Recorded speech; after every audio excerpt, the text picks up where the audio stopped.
Aquarium de Hulsetox Lusandorge.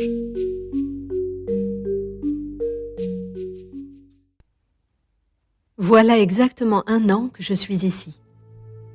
Ma peau douce et tendre, enviée de toutes et sujette aux compliments, est devenue écaille dure, tachetée de rouge et de rose. 1 an, tout juste 1 an. 1 an précisément que les gens croient que je suis un poisson. 365 jours que mes propres enfants s'amusent avec moi.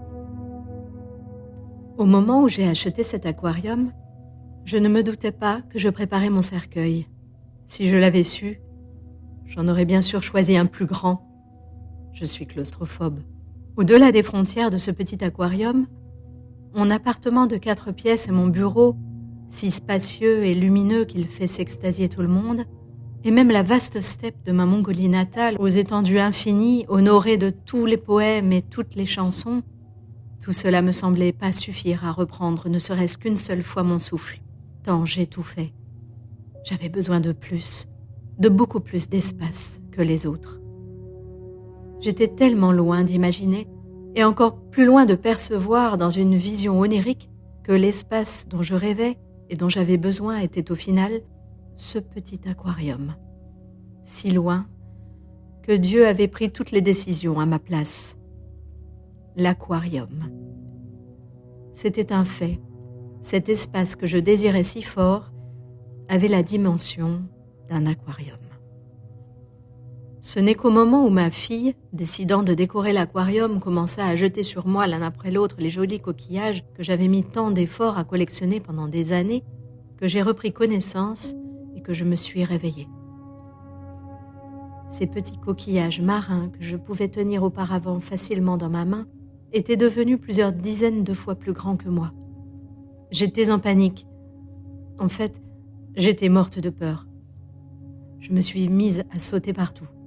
Plus je sautillais, et plus ma fille riait d'une façon adorable et jetait des coquillages sur moi. Chaque mouvement de peur de sa maman remplissait ma fille de joie. Mon Dieu, qu'avez-vous fait ? Non, c'est vrai, ce n'est pas son travail. Dieu n'y est pour rien. En général, les choses ne le concernent pas. Tout cela n'est que le travail de Zamza. J'aime Zamza plus que Kafka. Petite, j'aimais Quasimodo. Peut-être est-ce Quasimodo qui m'a poussée vers Zamza. Ou bien ce fameux Zamza. En fait, je ne sais pas. En tout cas, je me souviens avoir murmuré le nom de Zamza juste avant de me rendormir. Et quand je me suis réveillée, j'ai vu cela. Tout cela. Ce qui était bien, c'est que quand j'étais une femme, et une femme assez maniaque, Dieu ne m'avait pas transformée en un 1000-pattes, mais en un petit poisson avec des yeux ronds et des écailles dorées. Il avait dû tenir compte de ma peur des insectes. Il y a autre chose qui différenciait ma situation de celle de Zamza. Ma famille ne savait pas que j'étais devenue un poisson. Je savais que mon nom figurait sur la liste des disparus, que la police avait déployé de grands moyens pour me retrouver, que mon pauvre mari avait dépensé tout son argent dans cette recherche, qu'il buvait toutes les nuits une bouteille de vodka, tout seul, en pleurant et en murmurant mon nom inlassablement. Oui, il pleurait vraiment. Cela me consolait même un tout petit peu. Je n'avais pas à me plaindre non plus de mes frères et sœurs. Si auparavant ils ne venaient chez nous qu'une fois par an, plus précisément à l'occasion de la fête de Tsaransar, ils venaient maintenant presque tous les jours, à tour de rôle. Ils avaient même fixé des horaires pour venir s'occuper de mes 2 enfants. Une fois, j'ai même entendu mes 2 grands frères murmurer qu'ils envisageaient d'engager un détective privé pour faire suivre mon pauvre mari. Selon mon grand frère, il fallait envisager que mon mari avait pu me tuer. Ils prirent la décision de mettre leur appartement en hypothèque pour engager le service de ce détective. À ces mots, mes yeux se sont remplis de larmes. C'est mentir de dire que les poissons ne peuvent pas pleurer. J'aurais voulu pleurer des rivières de larmes au moment où j'ai appris que beaucoup de gens m'aimaient et qu'ils étaient prêts à tout pour moi. Ainsi, beaucoup de choses me consolaient. Mais bien sûr, beaucoup plus de choses aussi m'inquiétaient. Ma fille, qui insistait depuis toujours pour qu'on lui achète un poisson, était la seule à prendre soin de moi. Comme elle n'avait que 6 ans, elle ne savait pas régler la température de l'eau. Une fois, à la place du repas, elle versa de l'encre noire et faillit tuer sa maman. Il arrivait qu'elle ne me donne pas à manger pendant 2 ou 3 jours de suite. Généralement, je n'avais pas faim. Zamza, en me transformant en poisson, avait dû prévoir pour que je ne meure pas de faim comme lui. Je n'avais pas besoin de nourriture. Simplement, je me souvenais que je ne tenais pas 2 jours sans manger quand j'étais encore un être humain, et je me précipitais vers le repas que ma fille me donnait. Et oui, ma métamorphose en poisson avait apporté un réel changement, non seulement en ce qui me concernait, mais aussi chez ma famille. Mon mari était descendu de cette hauteur qu'il avait atteinte en travaillant jusqu'à l'épuisement pendant 20 ans. Finalement, il avait définitivement quitté son poste de chef affairé qui me rendait toujours nerveuse. Je ne vous cache pas que cette nouvelle m'avait été très agréable, même des plus agréables. Il l'annonça en tenant notre fille assise à côté de l'aquarium, lorsqu'il dit « Papa sera toujours avec sa fille désormais. Il ne partira plus au travail. » J'ai failli sauter hors de l'eau. Notre fils avait cessé d'être turbulent. Il ne m'avait jamais écouté. Je ne m'entendais pas avec mon fils de 12 ans, trop entêté, avec son discours trop mûr pour un enfant de 12 ans. Quand je lui disais « Ne rentre pas trop tard après tes cours », il rentrait tard. Et quand je disais « Bon, aujourd'hui tu peux rester jouer dehors après les cours », il rentrait directement. Ce caractère borné me rendait presque folle. À présent, il avait changé de personnalité. Il n'était plus lui-même. J'ai pris peur quand ma fille a murmuré pour elle-même, comme elle aimait le faire souvent, en jetant des vers de terre dans l'aquarium, que mon fils, en rentrant de ses cours, non seulement enlevait ses chaussures pleines de boue, mais les cirait avant de mettre des pantoufles. En plus, apparemment, mon fils se lavait les mains avant de manger, faisait rapidement ses devoirs et sortait promener le chien. Il s'occupait du chien de la même manière que moi, je m'occupais de lui. Il n'y avait plus de disputes, ni de pleurs avec sa petite sœur. Une fois, je l'ai même entendu dire à son papa d'une voix basse qui inspirait pitié « Je vais coiffer ma petite sœur ». Ma fille avait changé encore davantage. Elle passait ses journées à parler avec son poisson. En fait, la pauvre, elle parlait avec sa maman. Alors qu'auparavant, elle réclamait toute la journée des bonbons, des fruits, et se collait à moi en pleurnichant. Elle voulait toujours plus de sucreries et de jouets. On entendait sans arrêt les mots « encore et encore ». Qu'on lui donnât 10 bonbons ou 10 paquets de bonbons, c'était pareil. Elle les finissait aussitôt. Alors que maintenant, allez savoir pourquoi, elle conservait le peu de bonbons que les gens lui offraient. Tous ces changements positifs me plaisaient. Si mon aquarium me paraissait au début étroit, noir et froid, je commençais peut-être à m'y habituer. 3 mois plus tard, j'avais non seulement complètement oublié ce regret d'avoir acheté un aquarium aussi petit quand j'étais humaine, mais j'avais aussi le sentiment profond qu'il constituait aussi un univers en soi. C'était agréable, car je connaissais chacun de ses recoins. Où que je regarde, je pouvais voir partout à l'extérieur. De mon aquarium posé sur le bureau installé au milieu de la chambre des enfants, je pouvais voir ma fille et mon fils n'importe où dans l'appartement. J'étais effondrée de voir mon mari faire leurs devoirs aux enfants presque toute la journée, coiffer lui-même notre fille et s'installer devant les papiers et la peinture pour aider notre fils à ses devoirs de dessin. C'était très chaleureux le soir, quand il endormait les enfants en réinventant notre histoire d'amour. À travers sa voix et ses soupirs, je sentais à quel point je lui manquais. Mais le plus intéressant était qu'il ne parlait jamais de moi et que ma fille ne disait jamais « maman », même quand elle était seule. Cela ne me plaisait pas. Mais bon, je ne contrôlais plus rien. Une fois, je me suis positionnée à la surface de l'aquarium. J'ai sorti ma tête de l'eau autant que j'ai pu et j'ai regardé ma fille fixement. J'espérais qu'elle me reconnaisse. Et l'inimaginable est arrivé. Après m'avoir regardé intensément, de tout son cœur, elle a demandé « Cher poisson d'or, peux-tu réaliser mes 3 vœux ?» Ensuite, elle a murmuré ses 3 vœux. En premier, « Toi, le monsieur qui a pris ma maman, rends-la nous. » En deuxième, « Peux-tu donner ma collection à maman ?» En troisième, « Je voudrais dormir avec ma maman. » Mon cœur s'est déchiré. Oui, les poissons, eux aussi, ont un cœur. Comme elle n'avait pas une fois posé de questions sur moi à son papa et qu'elle ne pleurait pas en disant que je lui manquais, je n'étais pas trop inquiète. Mais là, mon pauvre petit bébé. Je n'ai vraiment pas compris pourquoi elle pensait que j'étais partie avec un autre monsieur. Par contre, quand elle parlait de sa collection, je savais qu'il s'agissait de ses bonbons. J'ai été prise d'une immense pitié pour ma fille. Mais un poisson reste un poisson. Il ne sait pas parler. S'il avait eu le don de la parole, il aurait exprimé son amour, sa pitié. Et puis, ça n'aurait rien changé. C'est vrai qu'il ne se passe pas grand-chose de plus.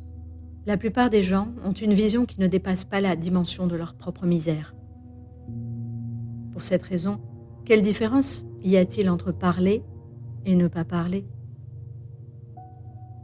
Vous êtes-vous déjà demandé si un poisson d'aquarium réfléchissait ? Cela va vous faire rire. Si on vous dit que ces petits êtres peuvent être tristes, s'ennuyer, ressentir la solitude, vous allez en rire. Mais j'étais vraiment triste. Je me sentais seule et je m'ennuyais. Mais ce qui me torturait, ce que je regrettais le plus, était que personne ne le sache. Au fil des jours, je m'habituais à la tristesse, à la solitude inhumaine et à cet ennui hors du commun. Apparemment, l'habitude est quelque chose qui n'est pas seulement réservé aux êtres humains, mais que les animaux connaissent aussi. J'ai cessé de m'apitoyer sur moi-même, sur mon fils, ma fille et mon mari. Je voyais bien qu'ils apprenaient à vivre sans moi et s'habituaient à cette étrange séparation. Une nuit, 8 mois après ce moment où j'étais devenue poisson, mon mari ramena à la maison ma meilleure amie. Les enfants étaient partis dormir chez l'un de mes frères. Mon amie, assise sur le lit de ma fille, murmurait avec mon mari des choses sur moi. Voilà comment ils ont fait l'amour. J'étais tout étonnée de voir mon mari faire l'amour différemment, avidement et plus agressivement qu'avec moi. Mais le plus étonnant était que je n'ai éprouvé à ce moment ni jalousie, ni soif de possession, croyez-moi. Il est vrai que les poissons sont différents des êtres humains, car ils sont généreux et partagent tout avec les autres, alors que les êtres humains sont radins et possessifs. Après, ils n'ont pas arrêté de mentir. Quand mon amie disait en pleurnichant à son mari « Je n'aime pas mon mari », mon mari lui répondait « Je sais, de toute façon je le savais ». Pourtant, quand j'étais une femme et non un poisson parmi toutes mes amies, c'est elle qu'il ne supportait pas. Elle disait que mon mari était le 2e homme qu'elle avait eu après son mari. Je n'ai pas pu me retenir de crier « Arrête de mentir, c'est le 15e homme avec qui tu couches ». Pas parce que j'étais jalouse, mais seulement parce que je ne pouvais pas accepter ce mensonge. Mais ils ne m'ont pas entendue. Je pense qu'il n'y a pas plus sourd que les hommes sur cette terre. Selon mon amie, j'avais un amant. Elle est certainement avec lui maintenant, a murmuré la meilleure amie que j'avais au monde, en faisant une mine triste. Et mon mari, en entendant ces paroles, s'est levé précipitamment et a dit d'une voix étrange qu'il avait encore envie de baiser. Mon amie a accepté avec joie et s'est mise à rire d'une voix que je ne lui connaissais pas. J'ai passé la nuit à écouter leurs exclamations et à les regarder se gratter le dos mutuellement. Mon mari était totalement métamorphosé. En fait, il était devenu quelqu'un de différent de celui que je connaissais. Au moment où j'ai poussé un soupir à cette pensée, il commençait à faire jour. Un matin, après avoir terminé ses devoirs, mon fils a saisi son carnet intime et s'est mis à rédiger des vers. Il avait écrit un poème sur un arbre. Après l'avoir terminé, Il l'a lu à voix basse, puis il l'a déchiré en petits morceaux qu'il a jetés en l'air dans toute la pièce avant de sortir en courant. Ma fille a joué toute la journée avec ces morceaux de papier en les jetant en l'air comme si c'était de la neige. C'est à ce moment-là que j'ai compris pourquoi mon fils se mettait en colère de temps en temps et pourquoi je trouvais dans toute la chambre des bouts de papier déchirés de son carnet. Mon Dieu, et moi qui avais décidé à sa place qu'il deviendrait mathématicien. J'étais donc si bornée quand j'étais encore femme. De quoi tient-il pour vouloir ainsi devenir poète ?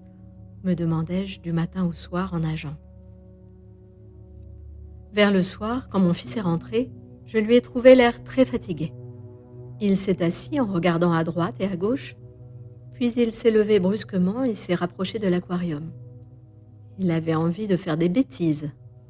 Là, il a détaché ses aquarelles une à une de leur coffret et il a entrepris de les jeter dans l'aquarium, sur moi. Voilà que je sautais dans tous les sens pour éviter ces terribles poisons rouges, verts et jaunes. Mon fils s'est amusé avec moi jusqu'à ce que mon sauveur, ma fille adorée, rentre à la maison. Soudain, oui, tout arrive soudainement. Soudain, j'ai senti que j'étais réellement épuisée. Une année entière était déjà passée. Il est vrai que les poissons n'ont pas beaucoup d'activité, mais moi, j'étais vraiment fatiguée.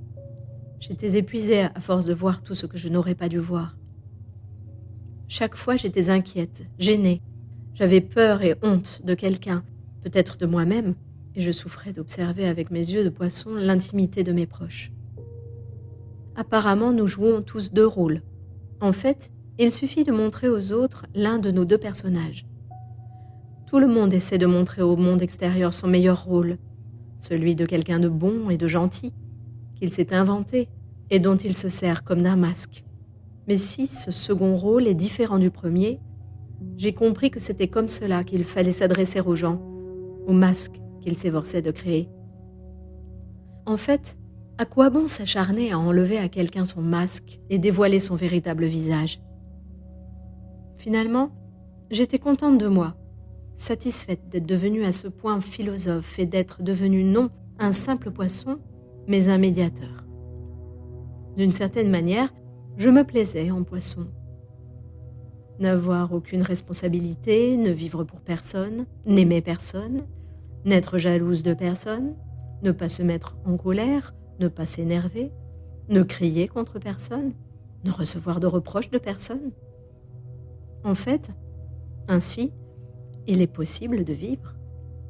Pourquoi auparavant souffrais-je et faisais-je aussi souffrir les autres ? Les journées dans l'aquarium devenaient de plus en plus longues et de plus en plus ordinaires. Au début, tout était nouveau pour moi. À présent, plus rien ne m'étonnait. Je m'étais habituée à observer des histoires ordinaires et une vie simple. L'homme, oui, il ne s'agit pas du poisson, mais bien de l'homme. Bien sûr, de l'homme, même si je parle ici des poissons. En fait, c'est pareil. L'homme se fatigue quand il s'habitue à quelque chose. On fait erreur en croyant qu'on se fatigue parce que l'on n'arrive pas à s'habituer à quelque chose. En vérité, la fatigue vient de ce que l'on s'habitue trop à quelque chose. Je me suis réveillée couchée sur un canapé confortable de la chambre et non dans l'aquarium. Tout est redevenu comme avant. J'essaie aujourd'hui de croire que tout ce qui m'est arrivé n'était qu'un rêve. Mon mari s'est remis à travailler. Mon fils continue à s'opposer à moi et à me répondre nerveusement. Ma fille a recommencé à réclamer des bonbons et des sucreries. Mon amie continue à me téléphoner en riant et en murmurant d'une voix douce qu'elle aime son mari plus fort qu'avant. Mon mari est comme avant, même quand on fait l'amour. Il est aussi doux et gentil et à l'écoute de mes désirs. Par contre, je me comporte différemment avec mon fils. Au lieu de lui dire « fais tes maths », je lui achète des recueils de poésie. La vie continue. Mais notre vie me paraît différente, plus intéressante, mais aussi plus mystérieuse qu'avant. Vous savez, celui qui a perdu et retrouvé quelque chose fait tout pour ne pas le perdre de nouveau. Sur ce principe, Je me dis que tout est devenu positif.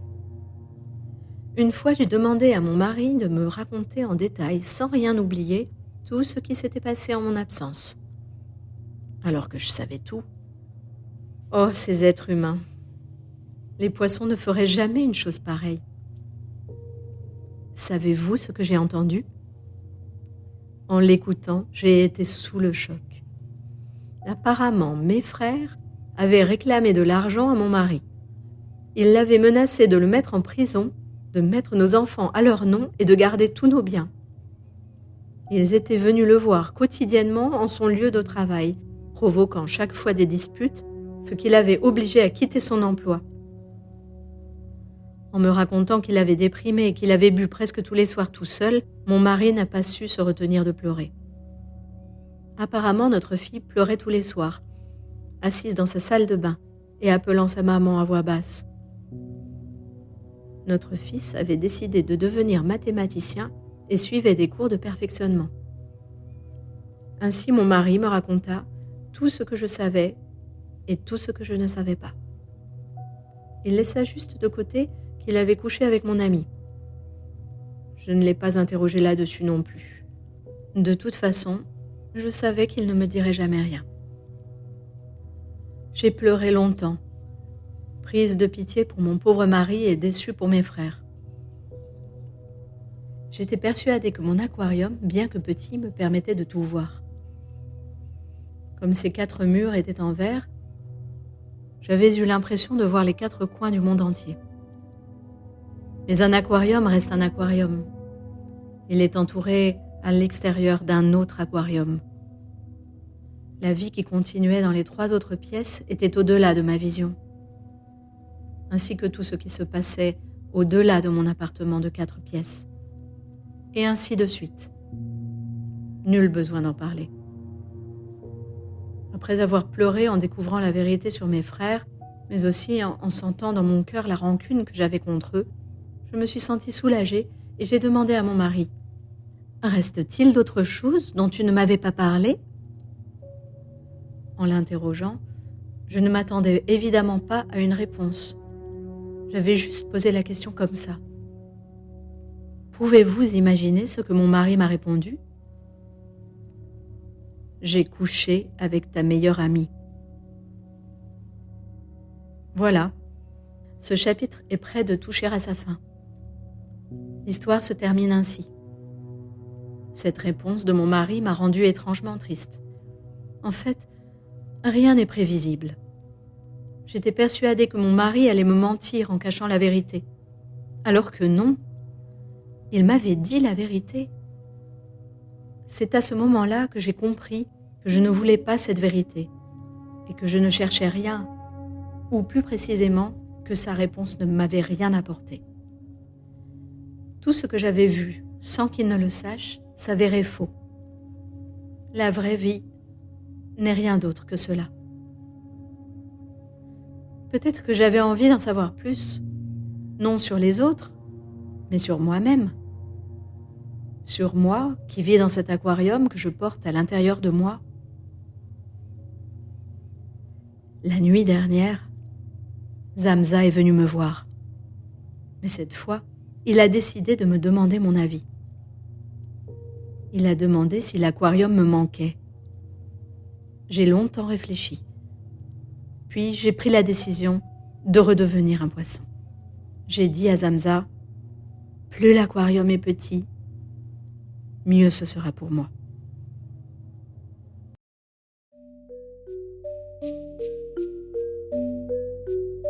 C'était Aquarium, une nouvelle de Ulsitux Luftandorj, extraite de Aquarium, nouvelle de la Mongolie d'aujourd'hui, édition Borealia 2017, traduction Mursul Khanchin, musique Dream Protocol, Victor Baïkovski.